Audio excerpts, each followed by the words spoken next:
It is the third and final hour of America's Forum for this Monday. I'm J.D. Hayworth. And I'm John Bachman. It's hard to believe it's already been 2 hours, J.D., but we had a lot to talk about and a lot to get to yet in this last hour of the show here. Let's talk about the elections in Afghanistan. More than 7 million ballots were cast over the weekend into that nation's pivotal elections, which is believed to be the nation's first democratic transfer of power ever in history. Incumbent President Karzai declared the elections a success despite poor weather conditions and potential terror attacks. Many women also showed up to vote. That means for me a lot, because we slump on the face of the Afghanistan enemy, which is they say Afghanistan is not ready for democracy. We prove that we are accepting democracy as a process. And I'm happy today is the real election, because no one knows who will be the next president. Well, early indications are neither candidate received more than 50% of the votes, so there will likely be a runoff election. The turnout was so high that some polling centers ran out of ballots. Afghans showed up despite very real concerns about violence. We covered that in great detail leading up to the election, several attacks on election offices and other key posts. So this was great to see so many people get out there. Well, especially when we heard last week of all those threats of violence. Andy Tillis, you're here to talk more in depth about these elections. What is the good news? Drill down for us on these numbers. Well, I personally don't think there is any good news. And I think it is a noble idea that we're trying to search for good news, but sometimes there's just not good news, and it's bad news. But I really think that this is all part of a bigger problem. We have to stop taking these little victories like democracy in Afghanistan and making them seem like a larger deal than they are. And really, I really feel like we're deluding ourselves to think that this democratic election is going to make a difference in Afghanistan. Well, that is one point of view. Joining us on the phone with another point of view, MJ Greene, NATO subcontractor, currently stationed in Afghanistan. And MJ has authored a book that is worth noting. Let's see if we can take a look at that book right now. We cannot, for security reasons, show you a picture of MJ. But MJ Greene, we welcome you. And from your assessment, there you see the title of the book, A Conflict of Interest. We've had a bit of a positional conflict here already with what Andy has had to say, MJ. From your perspective on the ground in Afghanistan, how do you think the elections went over the weekend? Look, from my perspective, look, yes, we did see approximately 7 million Afghanis vote on Saturday. I can tell you that now 26% of the votes have now been counted. And it's looking like there's a vast majority of those votes in favour of Ashraf Ghani. It's approximately, he has 58% of the majority of the votes. Second place, we look like we have Abdullah with 31% and followed by Rasul with 7%. So, you know, that means you for know, me. There's only 26% of the votes have been counted. However, at this stage, it's looking like a landslide majority towards Ashraf Ghani. So, you know, it's interesting when you look at some of the provinces that had the biggest turnouts. For example, Faryab, they have a population of about 950,000 people. However, there was approximately 215,000 of those people actually voted, as opposed to Kabul, the capital, where we saw a turnout of 109,000 people vote, and places such as Herat, where you know, Abdullah won, where there was a total of 150,000 voters. So, you know, when you consider that Kabul being the capital, there's other provinces out there that have had a much stronger attendance as far as the Afghan elections have gone. We also know that there's been approximately 600 complaints with regards to how the elections have taken place.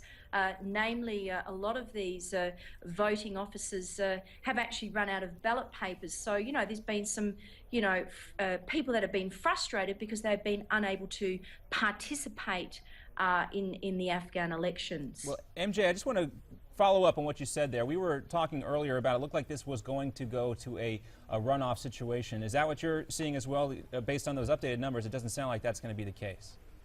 Look, at this stage, no. But look, with only 26% of the votes that have been counted, look, it's still, I'd like to say that, there's still, possibly 2 out of the 3 contenders that stand a winning chance. But when you've got such a huge majority, 58% versus 31%, well, there has to be some incredible numbers that are going to come out of some of the other provinces.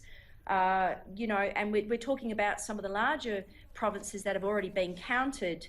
There's going to have to be some interesting numbers come out. I mean, we look at Abdullah. He's won in 6 provinces so far out of the 34 provinces in total. However, Ashraf Ghani has shown some incredible landslide victories in some of the bigger provinces. So, once again, we're talking about 26% of the total votes that have been counted, and we have probably 5 days to go before we actually have a final announcement as to who will be the newly elected president. MJ, let's take a step back for a second, because obviously, and it's a healthy sign that you're basically giving us the results and you're explaining how long it's going to take to count the vote.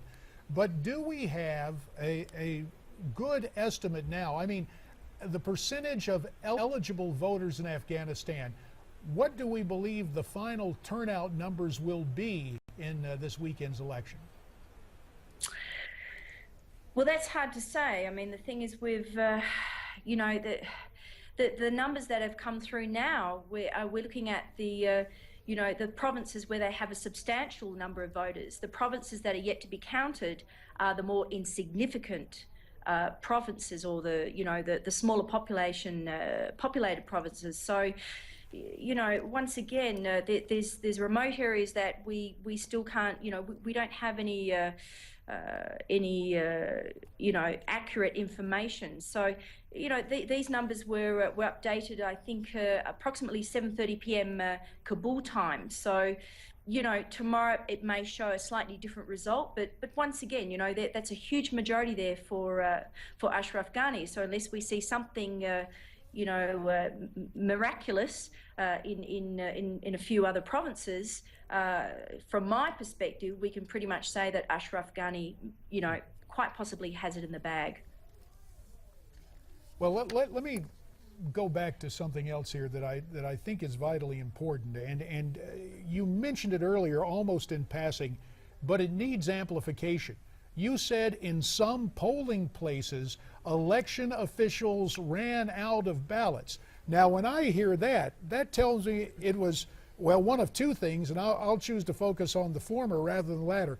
It tells me either they were unprepared for a huge turnout, or possibly that there could be some hijinks if there's not enough ballots to accommodate all the would-be voters. What's your take on the whole notion of running out of ballots in some of these polling places?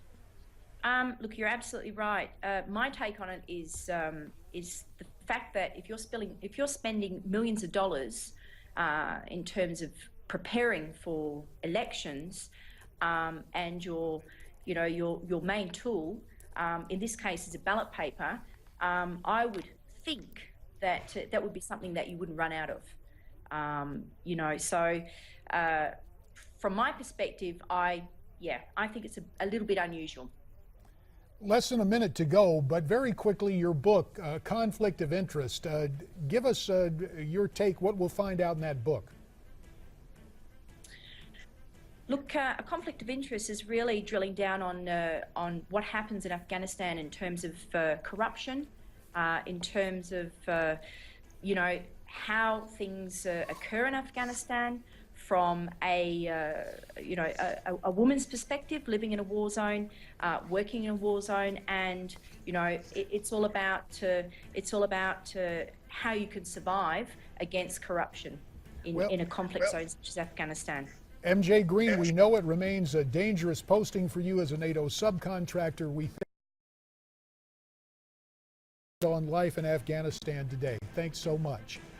Coming back, more, specifically a battle of the sexes in terms of wages in the White House. Tonight.